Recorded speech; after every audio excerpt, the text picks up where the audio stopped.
With that in mind, we are now joined by the head coach of the Orange, brought to you every week by Great Lakes Honda City.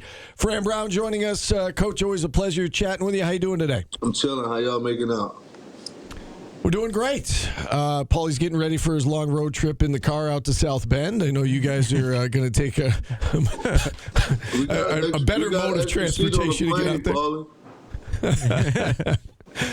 That would be more efficient, Paulie, if you got on the plane with that. We got a seat on the plane. I mean, you keep going this drive all the way out there. So, I mean, it's wow. I need something to knock me out, like they used to do to Mr. T on the A-team. Yeah, that's right. Yeah, get him on the plane.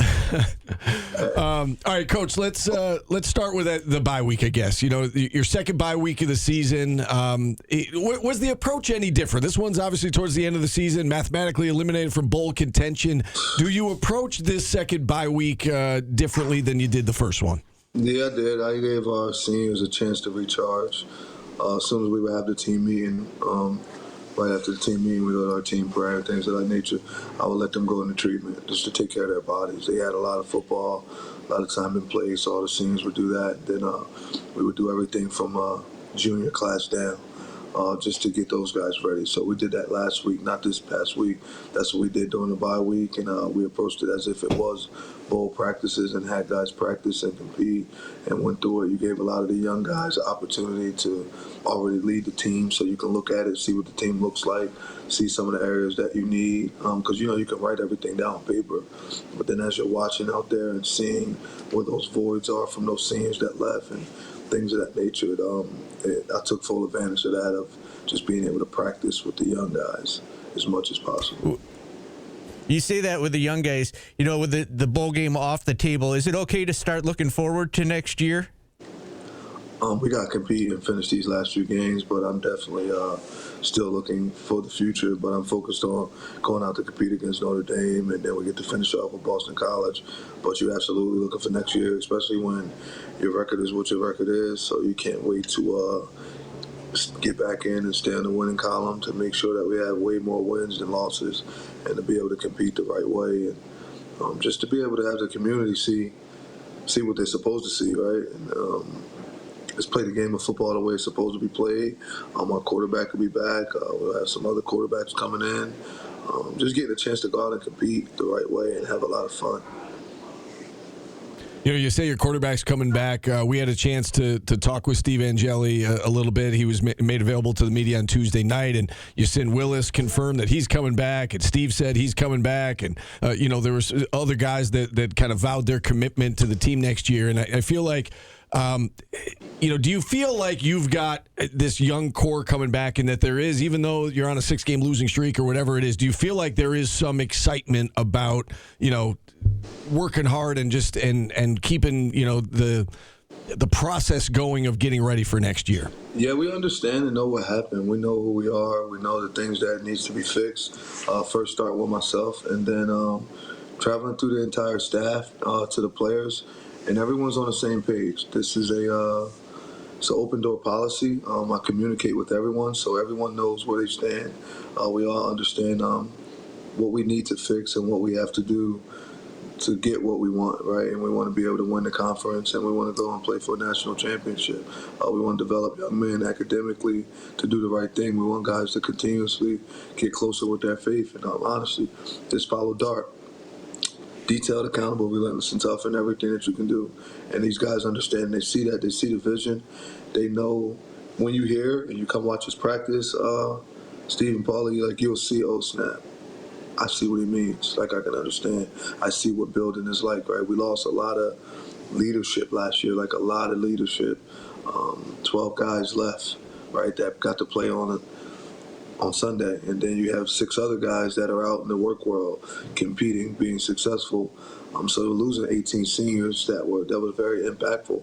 I brought a lot of guys in that could already play and could lead, and then there was a few left here that were leaders. I feel like the leaders this year, they're leading, showing guys how to continue to compete no matter what, right? In the Stonehouse of Dan Villari, Weatherspoon, right? Those guys might not be as vocal as the guys were last year, but we got these freshmen and sophomore that are vocal like that will do that, so they see what it's like to work hard. Like Dan showed his football team how to work. So every freshman there's no reason that they don't know what work looks like because they see Dan, they see Stonehouse, they watch those guys do it every day, so they understand that. They see Tank Wilson like works his butt off daily. So I'm excited about the future, man. I hope that everyone else is, because it's going to be fun.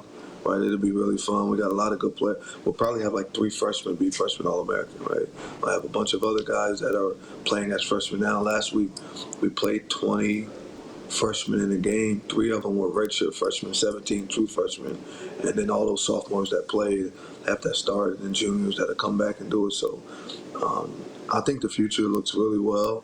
We got to add some other pieces, and I just got to continue to develop everybody in all areas of life, though. It's more than just the football piece. It's the other things, because if we're knocking out the academics and the faith and all those things right, then we won't make that mistake on 3rd and 7 and take my eyes off of my job because we're doing all the other stuff we're supposed to all the time.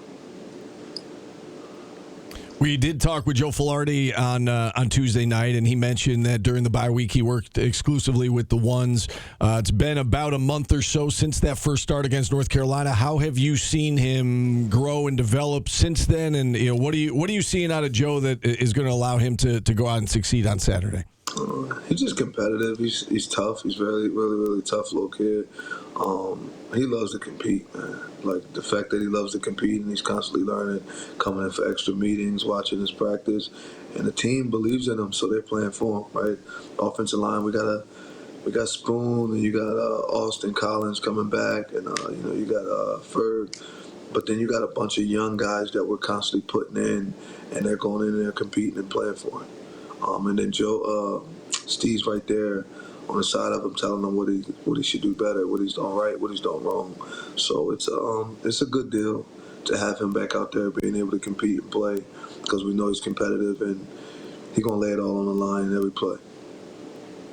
Coach, there's a perception among some that Joe Filardi was just some lacrosse player that you grabbed and threw on your roster. Can you tell us about how he ended up on your radar and on the team this year? He's competitive. I mean, go back and watch his high school team. He wasn't just a guy that we threw on a roster from lacrosse, because, I mean, the way we shrunk the rosters this year and with all the designated players that you got to have, remember the NCAA kind of eliminated even having any future walk-ons and things of that nature. So, I mean, think about it. We got like 6 quarterbacks, so what would be the need in me just taking the 6th quarterback just to come and be there for practice? That wasn't the case at all. I just think that he can play. When we watched his tape, him and Coach Nuns had a good relationship. Nuns talked to his father. His father came up here to a couple coaches' clinic, things of that nature. And, I like the way his father is as a man. I like what he stood for. And then once I realized that was his son doing it, I felt as though that kid would be a huge help and lift to our program. And he's going to help us be able to go out and compete and win next year in whatever capacity he's in. Like, of course, we know Steve's coming back, things of that nature, but he'll compete daily. I think he's going to help our lacrosse team go win a national championship this year. So I'm just happy that he's a student here at Syracuse University. All right, Coach, let's turn our attention to this opponent, and they're obviously really, really good. I don't need to tell you that. What stands out to you about the Irish when you watch them on tape? I think they play together. They play really good complementary football. The defense, 17 interceptions. That's really good. I think their defensive line gets after the quarterback, especially on 3rd down. They do a really good job of that. And then I like the offensive line. It's one of the better offensive lines we got a chance to compete against all year. They're really good at the offensive line. The quarterback, C.J. Carr, he does a real good job. I think this kid's tough for redshirt freshman. He's legit. He can play ball. And last but not least at all, I mean, their wideouts are really good. They do well. 0, 1, 2, 14. All those guys can play, right? I like those guys. I like how they compete. The receiver coach is doing a good job with them. And then to put the icing on the cake, I mean, they got 2 of the better running backs in the entire country, right? Love, who's probably one of the best players in the country. And then you got Price, who I don't believe he's anybody's backup. He just goes in after Love does. So both of those guys are competitive. Coach Freeman's done an amazing job. Just his entire time being involved in football, he's competitive. I like where he has their program at. And that's what we're going to be pushing to have Syracuse in the same positions pretty soon. We talked to you earlier in the year about going down to Death Valley and the opportunity, to win in that venue, and you went down and you did that. Have you ever been to South Bend before in your coaching travels? And if so, what is that place like? And if not, how much are you looking forward to playing there? I have. Oh yeah, no, I did. I went there one time when I was at Temple where we lost. I'm excited to go compete. This is a historic program, right? So I'm very thankful for the opportunity we have to go there and compete. Excited for our players. Excited for all these young guys to go and be able to compete early. Being freshman, sophomore, a couple juniors, like for all those guys to be able to go and do it early. So then that way, when we get the opportunity to get out on the field next year, it gives us a chance to not have those like freshman, sophomore jitters. We're just ready to go. But I'm excited for this game. I'm ready to go and compete. They're one of the best teams in the country, so we get to go out and compete against them, right? I want to do everything we can to go out and win this football game, right? I know they're going to come to go play the football game to beat us, and we coming to go there to try to compete our butts off to be able to beat them. So I'm thankful and happy about it. Last question from me, Coach. I was watching a lot of football this past weekend. I'm a Bills fan, so I saw Sean Tucker run wild all over the Bills, and you see Aronde Gadsden having success. You see LaQuint Allen carving out a nice role for himself. How important is it for you in the Syracuse program to have those guys at the next level succeed, and whenever they make a play, there's so many Cuse alums from the Newhouse School calling games. It's always that guy went to Syracuse, How much does that help your program when OG has success, or LaQuint Allen or Sean Tucker, so on and so forth? Tremendously. It's they're some of the bigger ambassadors of Syracuse football right now, and especially when you talk about Newhouse, just being able to sit there and watch Sean McDonough at night, Mike Tirico, Hanson, just all of those guys on there, because so many people say, I want to be a broadcaster after, I want to do this. And then when you bring those guys' names up and you show everyone, hey, he went here, hey, this guy had to come back here to try to get his master's degree, he came to get here, just making sure they understand that this is the mecca of broadcasting, right? This is the place you go to actually get it's almost like everybody will go to Nick Saban, and then after you went to Nick Saban, you got a chance to go be a head coach somewhere. I think that might be like Kirby Smart right now. You get a chance to do that, but coming to Syracuse, you get a chance to, you get anointed, right?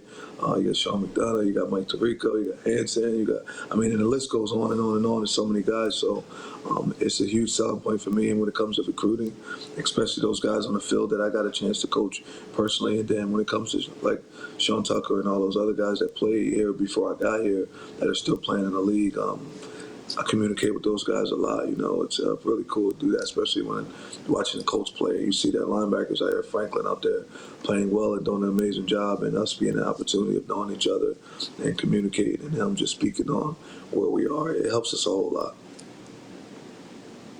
Zaire Franklin might be one of my all-time favorite Syracuse athletes. Just saying. Coach, really well said. Best of luck Saturday at Notre Dame. We appreciate the time. We'll talk to you again next week. Appreciate it. Y'all be safe. All right, you as well. Fran Brown, brought to you every week by Great Lakes Honda City. And with that, we'll take our first time out. We'll open up the phone lines at 315-437-7644. Phone lines open the rest of hour number one. Adrian Autry coming up at 1 o'clock. Voice of the Orange, Matt Park at 1:30. Just getting started here on a Thursday edition of Orange Nation. I know you're a Bills fan, but Iffy had a huge interception against Josh Allen a couple weeks ago. Good for him. Syracuse guy. Yeah. Remember that? Yep.